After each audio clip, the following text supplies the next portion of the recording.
नमस्कार, मैं हूं आशीष चित्रांशी और आप देख रहे हैं the news launcher. Hot topic with Hemant Atri. लाइए स्क्रीन पर हेमंत जी को जोड़िए। स्वागत है हेमंत भाई आपका।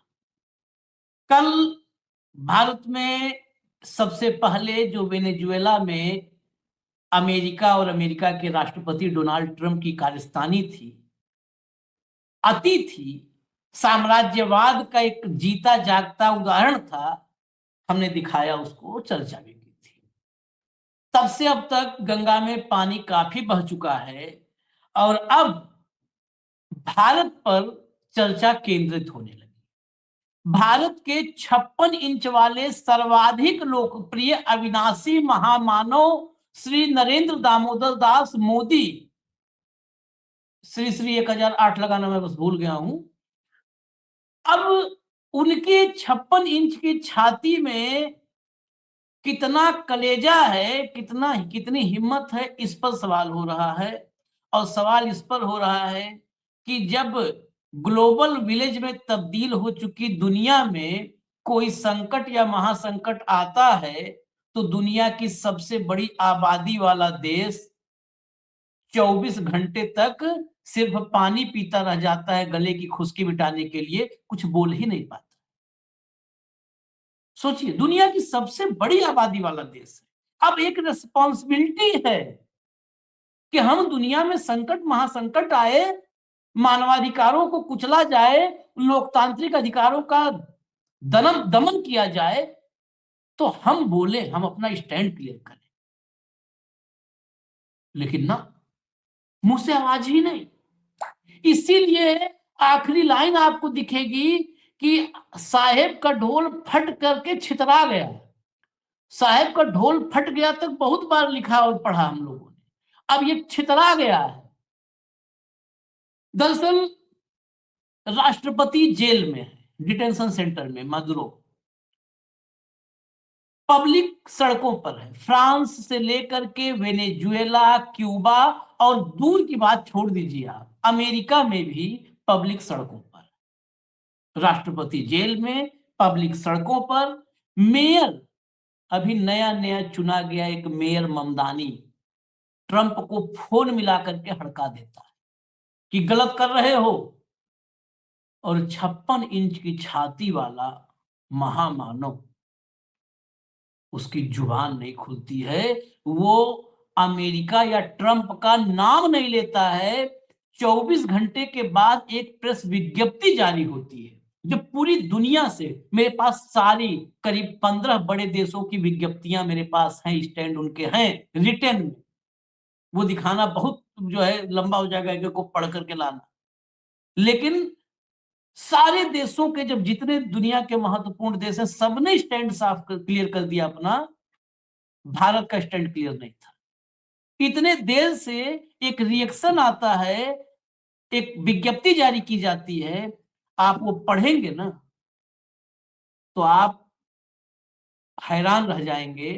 उसमें अमेरिका का नाम तक लिखने में कलम की निब टूट गई, नहीं लिख पाए। मैं दिखाना शुरू करता हूं। भैया शुरू कर दीजिए, जरा शुरू करिए, एक एक करके जिस सीक्वेंस में लगा है सब।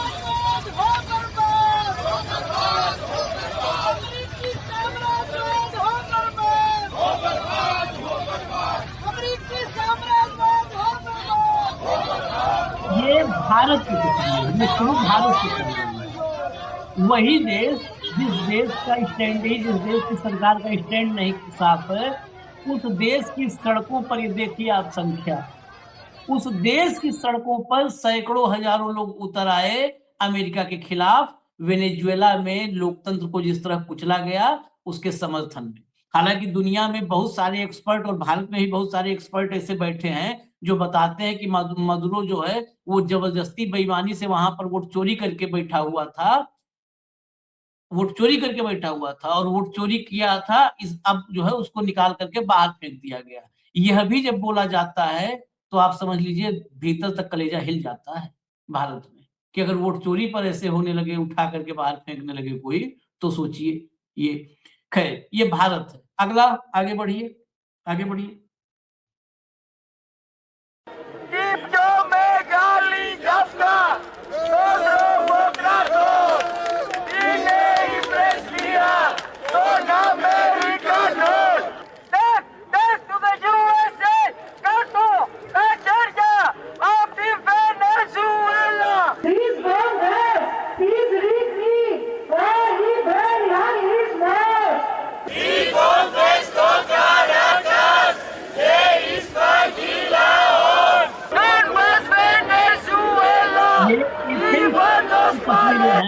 एथेंस में अमेरिकी दूतावास के बाहर की तस्वीरें हैं। अगला प्ले करिए, फटाफट जो है प्ले करिए, तो फिर चले हम, चर्चा कुछ और महत्वपूर्ण है और गंभीर चर्चा है, लेकिन ये जरूरी है दिखाना आपको कि ऐसे हालात में हम चर्चा करेंगे। ये तस्वीरें देखिए आप, ये तस्वीर जो आपको दिखी, ये तस्वीर ये है पेरिस की, ये पेरिस की तस्वीर है। पेरिस की तस्वीर जहां पर अमेरिकी ध्वज के साथ क्या हो रहा है, और संख्या नीचे देखिए, नीचे वाले विजुअल्स देखिए, वहां पर संख्या कितनी बड़ी संख्या है पेरिस में। आगे बढ़िए, आगे बढ़ जाइए, आगे बढ़िए, आगे बढ़िए, आगे बढ़िए, आगे बढ़िए।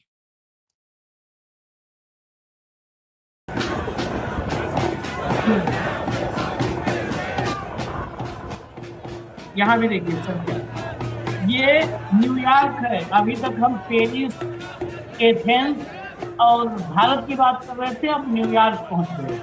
ये न्यूयॉर्क में अपने ही राष्ट्रपति के खिलाफ कितनी बड़ी संख्या में लोग वहां पर निकले हैं, उनके हाथ में झंडे हैं, बैनर्स हैं, तख्तियां हैं, पोस्टर्स हैं। ये अपने ही, मतलब उसी अमेरिका में ये लोकतंत्र के जो है, जो भी लोग लोकतंत्र को समझते हैं, हालांकि उसकी संख्या मुझे बहुत कम लगती है भारत में, उनके लिए तस्वीरें बहुत महत्वपूर्ण है।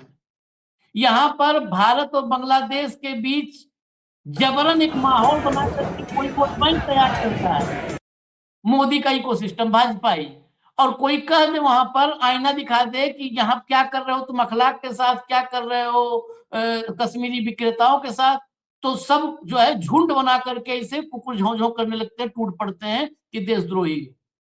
ये देशद्रोह नहीं होता है। अगर देश के भीतर आपको आईना दिखाया जाए, आप मानवाधिकारों का हनन कर रहे हैं, आप व्यक्ति की आजादी का हनन कर रहे हैं, आप लोगों को कुचल रहे हैं, उनके अधिकारों का दमन कर रहे हैं, और सवाल उठाया जाए, तो देशद्रोही नहीं हो जाता कोई। सनातन द्रोही हो गए, देशद्रोही हो गए। देखो अमेरिका में, वो ऐसे तो तोप लगवा देना चाहिए था डोनाल्ड ट्रंप को, वही राष्ट्रपति है। न्यूयॉर्क में तोप लगवा के उड़वा देना सबको। वहां हजारों की संख्या में लोग उसी के खिलाफ उतरे हुए हैं। आगे बढ़िए, आगे बढ़िए, फटाफट, जल्दी, थोड़ा तेज भाई। Abajo el imperialismo. Abajo el imperialismo.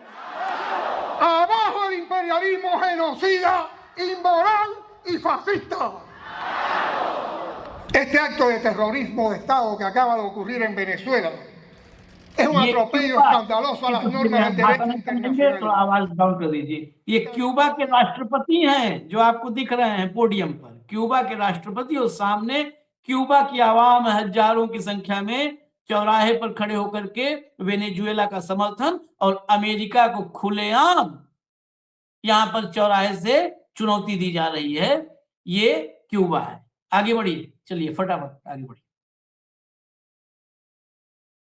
As well as other members of my team, I called the president and spoke with him directly to register my opposition to this act and to make clear that it was an opposition based on being opposed to a pursuit of regime change, to the violation of federal and international law, and a desire to see that be consistent each and every day.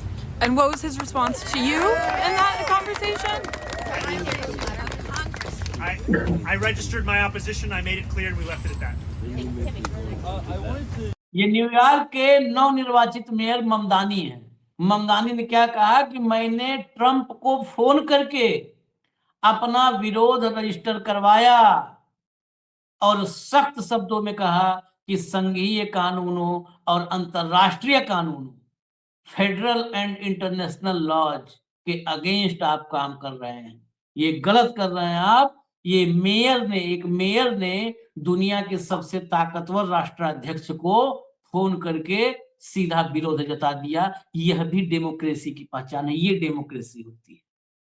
यहाँ पर तो देश में मुख्यमंत्री हो, कोई भी हो, किसी संस्थान में, किसी संवैधानिक इकाई में बैठा हुआ हो, वो सुबह उठ करके तुरंत मोदी मोदी मोदी, मतलब वो विरोध जताना, वो बिना पूछे सांस नहीं लेता है। विरोध जताना बहुत दूर की बात है। यहाँ विरोध जताने की, जो लोकतंत्र की सबसे बड़ी खूबसूरती है, विरोध जताना, विरोध जताना, ये अधिकार देखिए आप। अब आगे बढ़िए, बढ़िए, फटाफट पढ़िए भाई।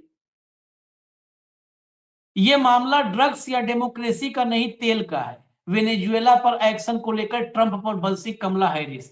वो ममदानी थे, ये कमला हैरिस जो ट्रंप के खिलाफ राष्ट्रपति पद का चुनाव लड़ी थी, वो कह रही हैं कि ये जो है तेल के लालच में किया गया है और ये कुछ और नहीं है। बताइए, फिर तो कमला हैरिस चीन की एजेंट हो गई, रूस की खुफिया जासूस हो गई, देशद्रोही। उनको भी डिटेंशन सेंटर में डाल दे, लेकिन बाल नहीं बांका कर सकता कोई, क्योंकि वो लोकतांत्रिक देश, उसके डीएनए में लोकतंत्र घुसा हुआ है।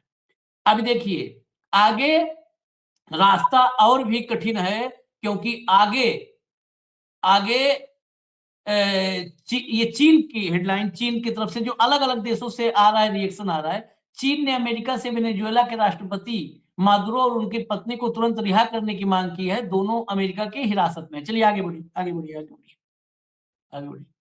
चीन बोला अमेरिका मादुरो को तुरंत रिहा करे, राष्ट्रपति को अगवा करना गलत, वेनेजुएला पर हमले से न्यूयॉर्क मेयर ममदानी भी नाराज। आगे बढ़िए।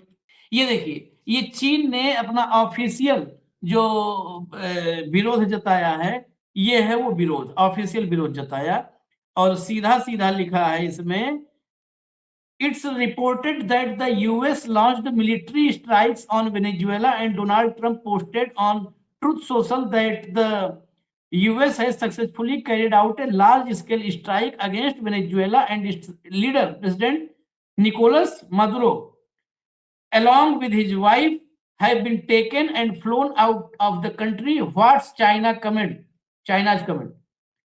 जवाब में भी, China is deeply shocked by and strongly condemns the US blatant use of force against a sovereign state and action against its president. Such hegemonic act of the US seriously violate international law. बिल्कुल साफ साफ America के खिलाफ बयान जारी हुआ। अब जरा भारत का बयान ले आइए, भारत का बयान ले आइए, भारत वाला बयान ले आइए। अब इसको पढ़िएगा, बस इसको आप लोग पढ़िएगा।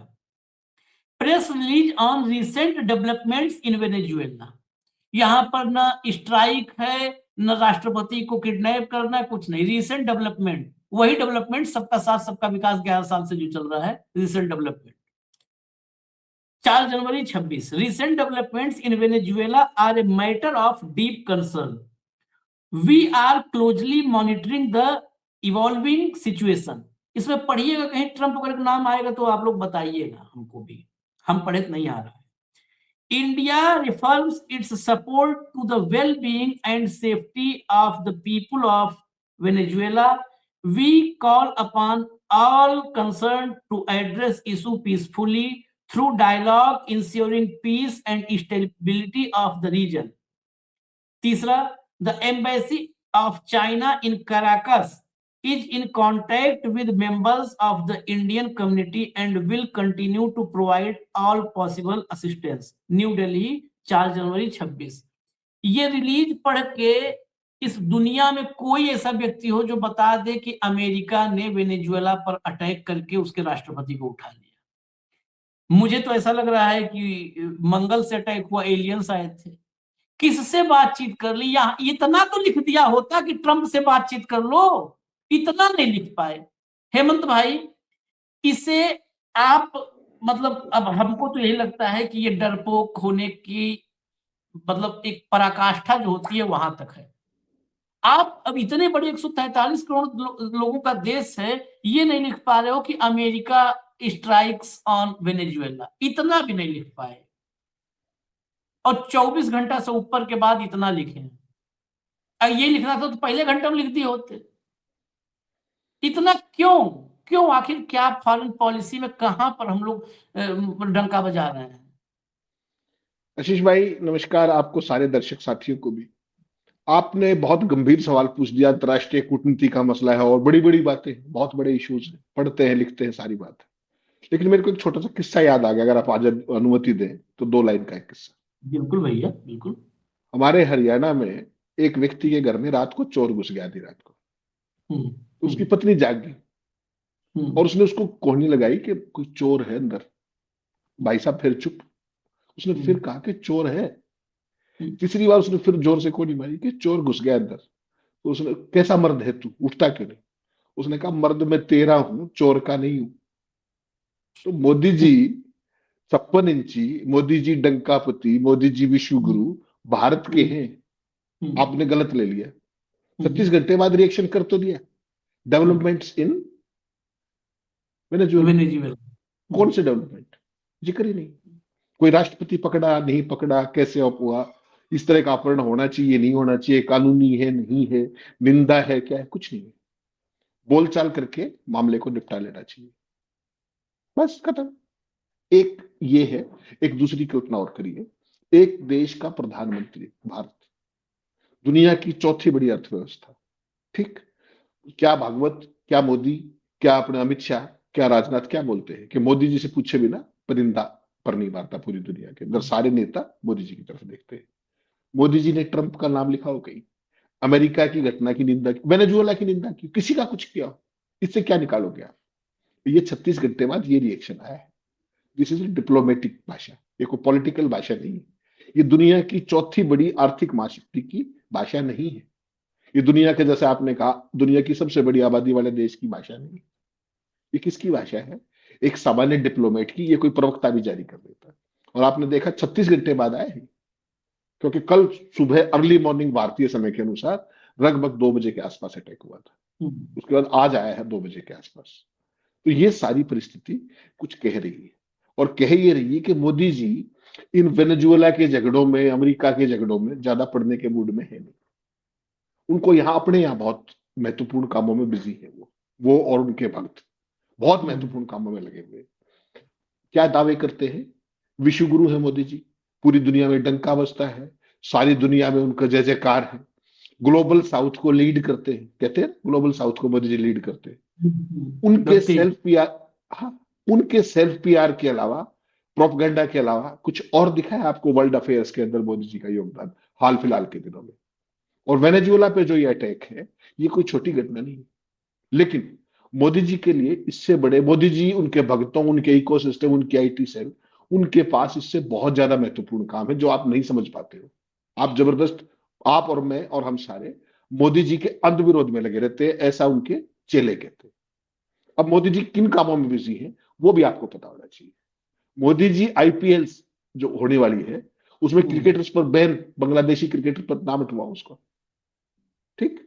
बीसीसीआई कहता है हटाओ, उसके बाद शाहरुख खान की टीम उनको हटा देती है। उसके बाद कितना जबरदस्त स्टैंड लेते हैं, पाकिस्तान के साथ ऑपरेशन से दूर करते हैं, उसके तत्काल बाद क्रिकेट का मैच खिलवाते हैं, उस पर आपत्ति नहीं थी, ठीक? मैच के बाद, मैच से पहले हाथ नहीं मिलाएंगे पाकिस्तान, मैच खेलेंगे पाकिस्तानियों के साथ, पहले हाथ नहीं मिलाएंगे, बाद में नहीं मिलाएंगे। ट्रॉफी जीत गए तो पाकिस्तान के ऑफिशियल बेरर से ट्रॉफी नहीं लेंगे, ठीक? खिलाड़ी। और जो हमारे डिप्लोमेट हैं, श्रीमान जयशंकर साहब, देश के विदेश मंत्री, वो बांग्लादेश में जाके पाकिस्तान की संसद के अध्यक्ष से भी हाथ मिलाते हैं और तमाम लोगों से हाथ मिलाते हैं। कोई दिक्कत नहीं है, वहां कोई समस्या नहीं। और मोदी जी का डंका कहां का है? जहां जहां, जिन जिन देशों के साथ, जो जो देश हमारे साथ बिजनेस करना चाहते हैं, उन सब देशों के अंदर जाके वहां से बड़े पैमाने पे नागरिक सामान लेके आते। छोटा काम है ये। आपने कह दिया मोदी जी बिजी, अरे भाई बहुत बिजी है। जो कितने भी समिट्स होते हैं, ग्लोबल समिट्स, उन सब के दौरान कैमरों के सामने जोर जोर से कौन हंसता है, ठाके कौन लगाता है, नेताओं से गले कौन मिलता है? तो ये छोटा काम है। आप क्या सोच रहे हो? ये काम छोड़ करके, अवार्ड लेने जाने छोड़ के बजाय वो वेनेजुएला से जा भिड़े या अमेरिका से जा भिड़े, कैसे होगा? वो अपने काम में लगे हुए।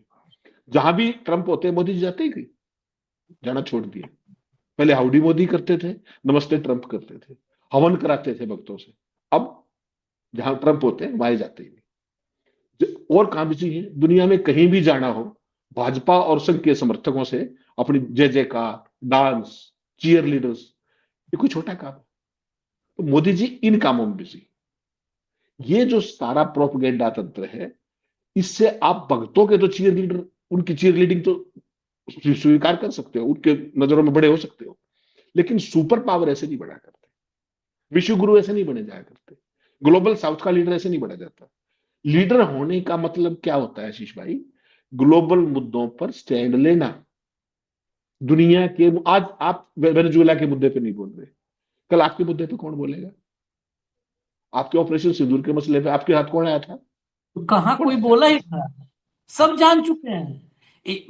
एक बात मैं आप बीच में एक लाइन बोल दूं, बस एक लाइन। मोदी जी कहते हैं ना, खुद ही राजनाथ सिंह सब कहते हैं, राजनाथ भी कहते हैं, पूरी दुनिया हमारी तरफ देख रही है। पूरी दुनिया अब नहीं देख रही है, देख करके पहचान चुकी है, दैट्स जान व्हाट इट चुकी है इज। कि ये आदमी कौन है। हाँ। तो ये जो आप कर रहे हो ना, सम्मान बटोर लाए, चीयर लीडिंग करवा ली, दुनिया के नेताओं के साथ फोटो खिंचवा ली, वो विदेश नीति डिप्लोमेसी उस तरीके से नहीं चलती है।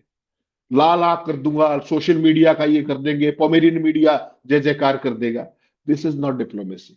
Diplomacy, again I am telling you, is a very serious business, if at all you understand that. They don't understand it.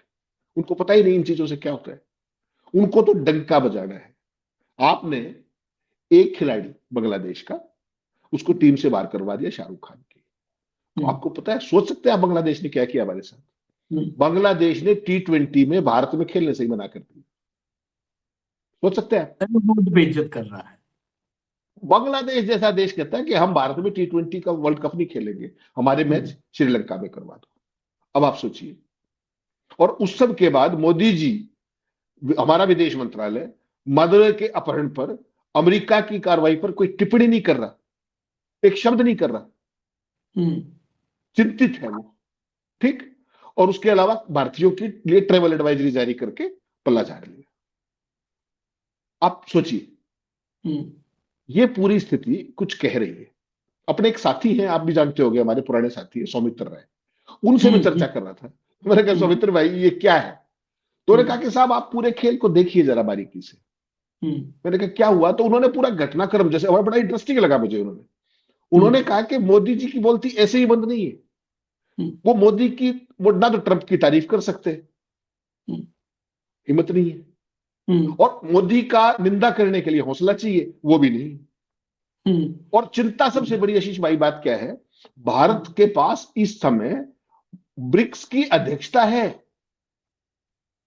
Bharat आज की तारीख में ब्रिक्स जो ग्रुपिंग है उसका अध्यक्ष है, और उसके बावजूद भी वो अमेरिकी इस हमले का, अमेरिका के इस साम्राज्यवाद का एक शब्द नहीं कह पा रहा, विरोध नहीं कर पा रहा, कुछ भी नहीं कर पा रहा 36 घंटे तक, और फिर एक डिप्लोमेटिक बयान जारी कर देता है। तो वो हंस रहे थे कि आप सोचिए, उन्होंने कुछ समानताएं बताई, मैं इशारों में आपको जिक्र करूंगा, दर्शक भी समझ जाएंगे। काफी बखियां उधेड़ देने वाली है। वो कहा कि वेनेजुएला में भी एक ज्ञानेश गुप्ता टाइप का आइटम है। सोचिएगा, ध्यान से, बड़ा इंटरेस्टिंग है, आपने ये कहीं पढ़ा नहीं होगा, अभी तक चर्चा नहीं होगी। वहां भी इसी तरीके का एक पोमेरियन मीडिया है। तो Gyanesh Gupta plus Pomerian media का डेडली कॉम्बिनेशन हो गया। प्लस वैसे ही कुछ कॉर्पोरेट हाउसेस भी हैं। ठीक। वो सारे के सारे जिस तरीके से जो अपने जो राष्ट्रपति बने 2021 के बाद और 24 के उसमें, तो वो सारे चुनाव को लेकर के वहां पर भी एक बहुत बड़ा आंदोलन चल रहा था राष्ट्रपति के खिलाफ। और वो क्या था कि जो मदुरै थे, उनका जो जिस तरीके से चुनाव जीता वो बड़ा इंटरेस्टिंग है, इशारा कर रहे थे वो, और मैं इशारों में आपको बताता हूं। मदुरै के खिलाफ गोंजालेज विपक्ष के उम्मीदवार थे। वहां पर ओपिनियन और एग्जिट पोल में गोंजालेज को 61% की वोट का पॉपुलरिटी रेटिंग थी। वोट की गिनती में भी गोंजालेज भारी बहुमत मिलता दिखा रहे थे लगातार चुनाव के दौरान गिनती। अचानक मदुरै का दोस्त, वहां का ज्ञानेश गुप्ता, एल्विस अमोरोसो, उसने चुनावी नतीजों के ट्रेंड देने बंद कर दिए। ठीक। मदुरै चुनाव हार चुका था। ठीक उसी समय जो कुछ खेल हुआ, थोड़ी देर बाद ऐलान कर दिया मदुरै ने, अपने चुनाव आयुक्त ने, कि मदुरै 51% वोटों के साथ चुनाव जीत गए। एक जो 61% पे लीड कर रहा था वो हार गया क्योंकि नतीजे बंद कर दिए। गोंजालेज को विपक्षी दलों की नेता मारिया ने अपना उम्मीदवार बढ़ाया था, क्योंकि अमोरोसो ने मारिया के चुनाव लड़ने पर पाबंदी लगा दी थी। जैसे कांग्रेस के खाते बंद किए थे, वैसे ही जो मुख्य विपक्षी नेता था उसके चुनाव लड़ने पर चुनाव आयोग ने बंदिश लगा दी। इसके बाद अमोरोसो के चुनाव आयोग ने रिकाउंटिंग की अपील भी नहीं मानी और सारा डेटा गायब कर दिया। लैटिन अमेरिकी देशों के तमाम लोगों ने इस चुनाव को मान्यता नहीं दी, अमेरिका ने नहीं दी। इतनी सारी समानताएं आपने कहीं समझ ली होंगी कहां मैं बोल रहा हूं। उसके बाद फिर मोदी जी कैसे, समानता कम है, मोदी मैं जी फिर बताऊं। मोदी जी किस तरह विरोध करें फिर, कैसे क्या कहें? और भारत का जो गोदी मीडिया है वो ट्रंप के हमले को जायज ठहरा रहा है। वो इनको तो पता ही नहीं है, इस देश की गोदी मीडिया को पता ही नहीं है। अभी एक बार आ जाए कि क्या चला रहे हो, इन्हें न फॉरेन पॉलिसी में कह तो रहा हूं कि वेनेजुएला, अगर वेनेजुएला की स्थिति या क्यूबा की स्थिति या 62 में क्यूबा संकट इन्हें पूछ लो तो कौन सा पता है, मुझे मालूम है। आज के तारीख में संपादक जितने हैं पुराने वाले छोड़ दीजिए, पता है। ये तो दिन भर हिसाब किताब करते हैं कि कितने का विज्ञापन आया, संपादक दिन भर आरोप के चक्कर में रहता है कितना विज्ञापन आया और कितना उधर से आया, कहां पर किस शॉपिंग कॉम्प्लेक्स में दुकान खरीदनी है, कहां पर मकान खरीदना है, इन्वेस्टमेंट का प्लान जब तक मोदी जी है तब तक कर लो इन्वेस्टमेंट, उसके बाद देखेंगे। सब उसमें लगे हुए, इन सबके क्या है समझने की हैसियत अमेरिका वेनेजुएला। मैं आपको इसके साथ साथ जरा कुछ सुनवा दूं, 2 बाइटें सुनवा देता हूं। एक डिप्लोमेट है और एक बीजेपी के नेता है, दोनों को सुनवा देता हूं। जब वेनेजुएला जानना है तो सुन लीजिए, सुनाइए भैया। It's a very measured statement. I think what we need to recognize is that this is an evolving situation, and we don't really know what is going to be the situation within the country. Venezuela is a large country, and whatever has been done, whether there will be in terms of peace, security, how will that be established, whether there will be some violence, protests, demonstrations. So I think it is prudent that we wait to see as to how the situation evolves and then respond on that basis. The second aspect also is that as far as our own national interests are involved, we are right now in the middle of negotiations with the United States on a bilateral trade agreement, bilateral trade deal. So we would like not to take sides at this moment and not to create difficulties more than they already exist as far as the progress and finalization of that trade agreement is concerned. देखिए, ये जो भी हैं, अशोक सज्जनहार नाम है इनका। इनका एक बात है कि इन्होंने पूरी कोशिश किया कि रजाई कंबल उड़ाएं, लेकिन उसमें सब कुछ बता दिया जैसे कि हम अभी और कोई दिक्कत नहीं, ऑलरेडी इतनी डिफिकल्टीज हैं हमारे सामने कि और डिफिकल्टीज नहीं पैदा करना चाहते कि कोई अभी रिएक्शन दे, आगे देखना चाहिए। दूसरी चीज इन्होंने कहा कि ट्रेड डील जो है अभी उसकी बातचीत बीच में है, तो अभी वैसा भी किसी के पक्ष में खड़ा होना खतरनाक है, रिस्की है। ये इनकी मंशा इससे समझ गए ना जो हम लोग चर्चा कर रहे हैं। दरअसल वेनेजुएला में जो कुछ भी हुआ है उससे अगर दुनिया में सबसे ज्यादा किसी को दिमागी झटका लगा है, मतलब शॉक, मदुरो से ज्यादा, अगर मदुरो से ज्यादा किसी को शॉक लगा है तो वो व्यक्ति आप समझ लीजिए कौन है। एक जरा भाजपा के हैं साहब, इनको सुनवाइए। भाजपा के लीडर हैं, बड़े नेता हैं, भाजपा के एमपी गुलाम अली खटाना अपनी रहनुमाई एनडीए के माध्यम से वजीर-ए-आजम नरेंद्र मोदी जी को दी है। आपने पहले भी देखा होगा पहलगाम सान्या जो था, जहाँ उड़ी का सान्या था, जहाँ और किस तरह हमारी सेनाओं ने, हमारी पॉलिटिकल लीडरशिप ने कितनी कन्विक्शन से इंफ्रास्ट्रक्चर को नेस्तनाबूद किया। ध्यान रखिएगा, सुनिए। हमने टेररिस्ट पे अटैक किया था, हमने देश पे अटैक नहीं करा। हम एक बड़ा रिस्पॉन्सिबल देश है, हम दुनिया का सबसे बड़ी डेमोक्रेसी, और हमारे पड़ोसी छोटे हों या बड़े हों उनसे अच्छे ताल्लुकात चाहते हैं, but at the same time हम ना प्रोवोकेशन में आते हैं, हमें मालूम है कब क्या करना है।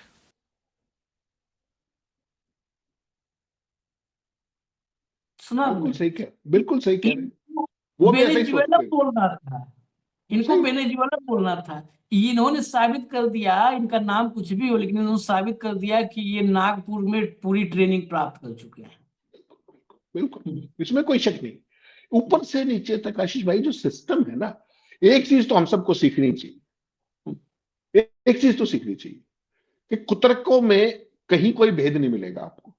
नागपुर वाले से पूछ लो, साउथ ब्लॉक वाले से पूछ लो, नॉर्थ ब्लॉक वाले से पूछ लो, और ग्रास रूट पे जो अंधभक्त है उससे पूछ लो, भाषा सबकी एक मिलेगी। जब आप एक चीज बताइए ना, ये तो अमेरिका का मामला है। चाइना के मामले में आपके मित्र जयशंकर ने क्या कहा था, आप क्या समझते हैं मैं अपने से 6 गुना बड़ी अर्थव्यवस्था से झगड़ा मोल ले लूं? आपको फिर भी समझ में नहीं आ रहा, अब मैं क्या करूं बताओ। चाइना के मामले में जयशंकर बता चुके हैं ना। अब देखिए भारत की, आपने 2 चीजें बताई कि दुनिया की सबसे बड़ी आबादी वाला देश। एक चीज मैंने जोड़ी कशिश भाई, हम चौथी आर्थिक बड़ी ताकत है दुनिया की, और उसके बाद हम ब्रिक्स के भी अध्यक्ष हैं, ब्रिक्स के अध्यक्ष हैं। और वेनेजुएला के राष्ट्रपति को अमेरिका उठाया। हम दुनिया के सबसे बड़े लोकतंत्र भी, सबसे बड़े लोकतंत्र है। और एक जो सरकार के राष्ट्रपति को, मुखिया को उठा ले गए।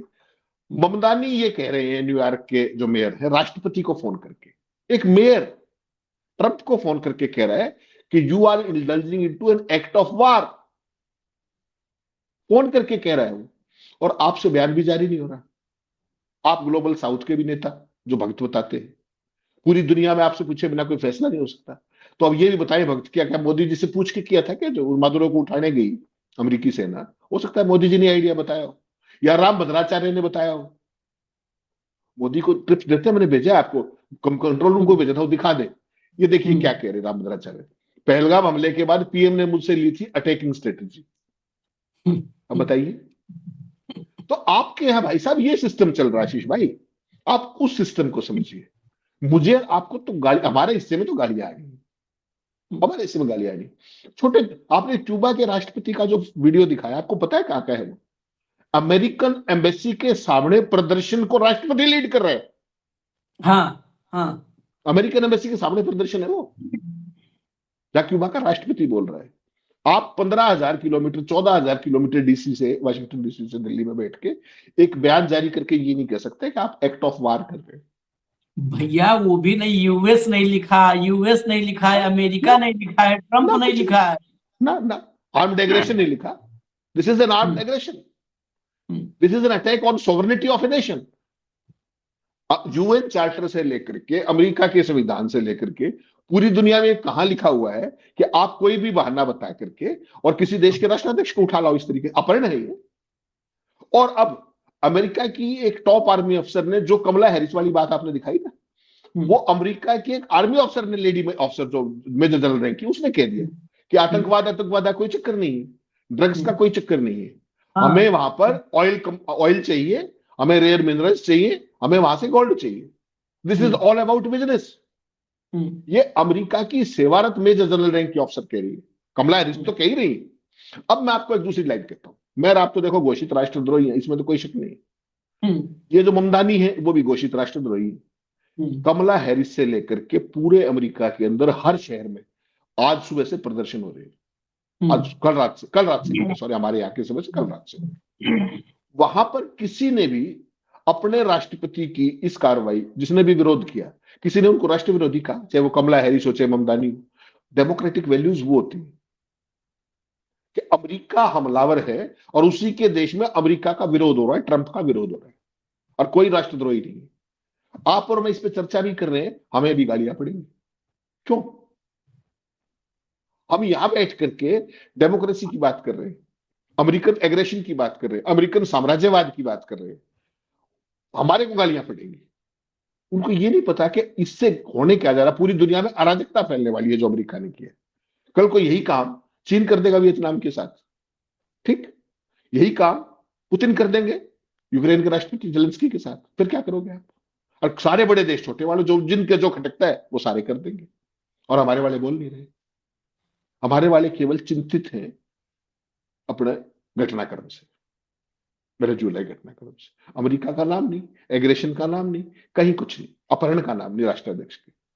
और हम विश्वगुरु हैं, हम डंकापति हैं, हम ब्रिक्स चेयरमैन हैं, हम दुनिया के सबसे बड़े लोकतंत्र हैं, हमसे पूछे बिना कोई फैसला नहीं होता दुनिया की राजनीति के अंदर। ये तो भाई साहब बिल्कुल ओपन एंड शट केस है कि आप कहां खड़े हुए हो। और वही बात जो चोर बता रहा था कि मैं तेरा मर्द हूं, इस चोर का नहीं, तो वही तो स्थिति है ये कि भारत के लोगों को अंधभक्त बनाने का प्रोपेगेंडा वो एक अलग पक्ष है, और दुनिया के इश्यूज पे स्टैंड लेना एक दूसरा पक्ष है। चलिए, लेकिन हमारे यहाँ पता है किस बात पर किस बात पर लाहौल उठे लोग? अमित शाह ने राहुल गांधी को कहा है कि और हिम्मत इकट्ठा करिए, बंगाल में भी हारना है। और वो महत्वपूर्ण काम दुनिया कहीं चली जाए ना, बंगाल भी जीतना है। महत्वपूर्ण क्या है? बंगाल जीतना है, फिर तमिलनाडु जीतना, केरल जीतना, ये महत्वपूर्ण। पूरा देश पर कब्जा कर लो। वेनेजुएला कोई कब्जा कर रहा है, करने दो। उस प्रेस विज्ञप्ति को पढ़कर यही नहीं समझ में आता है कि भूकंप में, सुनामी में, बाढ़ में, सूखा में किसके लिए लिखा गया है? वहां सूखा पड़ गया, बाढ़ आ गई है, आपदा आ गई है, आग लग गई है, पता नहीं चल रहा है भाई। कोई आतंकी हमला हो गया है कि कोई बड़ा एक्सीडेंट हो गया, नहीं पता चल रहा है उसमें। भाई वेनेजुएला के लोगों के लिए थोड़ा चिंतित है, तो कहीं पर भी आपदा, सुनामी आ जाता है तब भी चिंतित होते हैं और बातचीत करके फिर से विकास के रास्ते पे आगे बढ़ जाते हैं। देखिए कितना सिंपल सा है। इतने इतने क्लिष्ट चीजों को मोदी जी ने कितना सरल बना दिया, कितना सिंपल, सो सिंपल। आगे बढ़िए, बातचीत करिए। राष्ट्रपति गया, कोई और बना दीजिए। आप लोग इस सब का, क्योंकि हम ये सब बताएंगे तो हमको तो अपनी कुर्सी परमानेंट चिंता है ना। हम नहीं इस सब में चक्कर में पड़ेंगे भाई, हमारा कुर्सी की चिंता है। तुमको उठा के ले जाए, तुम अपना समझो। हाँ? अपनी कुर्सी हम चिंता करें, तुम्हारी कुर्सी के चक्कर में अपनी कुर्सी दांव पे लगा देंगे ना। तो वो है अपनी कुर्सी, हमारे यहाँ बस कुर्सी बचाना है। दुनिया में सबसे बड़ा लोकतंत्र, दुनिया का सबसे पिलपिला लोकतंत्र बन चुका है, देखते देखते। सबसे पिलपिला, जिसको बनाना रिपब्लिक कहते हैं। बनाना रिपब्लिक में भी बनाना कई तरह के होते हैं। मार्केट में जाते हैं तो लोग कहते हैं हरी वाली दे दो, 2 दिन घर में चल जाएगा। और खरीदने में अगर चूक कर गए तो आप लाते हैं, गाड़ी से घर तक पहुंचते पहुंचते बस से उतरे और घर तक आए टेम्पू लेके, तब तक वो पिलपिला गया, बदबू मारने लगा। तो हम अब पिलपिले रिपब्लिक में बदल चुके हैं, बनाना वो वाला। यहाँ कुछ नहीं है, न लोकतंत्र की समझ है, डेमोक्रेसी न जानते हैं, न डेमोक्रेटिक वैल्यूज को जानते हैं। हम तो अंधभक्त हैं। हमें तो आज अभी सोचिए, छोड़ दीजिए आप मोदी को, मोदी के जाने के बाद हम फिर कोई एक अवतार तलाशेंगे। हाँ, ये नहीं है कि आज मोदी नहीं रहेंगे तो हम लोग फिर बहुत डेमोक्रेटिक हो जाएंगे, फिर सरकार से सवाल जवाब करेंगे। हम मोदी के बाद एक नया नायक तलाशेंगे, जिसको अगरबत्ती धूप सुबह शाम तक दिखाएंगे। मोदी जी 10, 20, 30 साल हैं तब तक इनकी पूजा करेंगे। फिर नया, ये 33 कोटि ऐसे थोड़ा पहुंचे हैं। हर 20-30 साल में नया एक अवतार चाहिए हमको, तो जोड़ते जोड़ते यहां तक आ गए। चलिए इजाजत दीजिए, बहुत लोगों को खराब लगेगा, कहेंगे कि ये देख लो देशद्रोही सनातन। इजाजत दीजिए हमें। धन्यवाद हेमंत भाई, बहुत बहुत धन्यवाद, नमस्कार।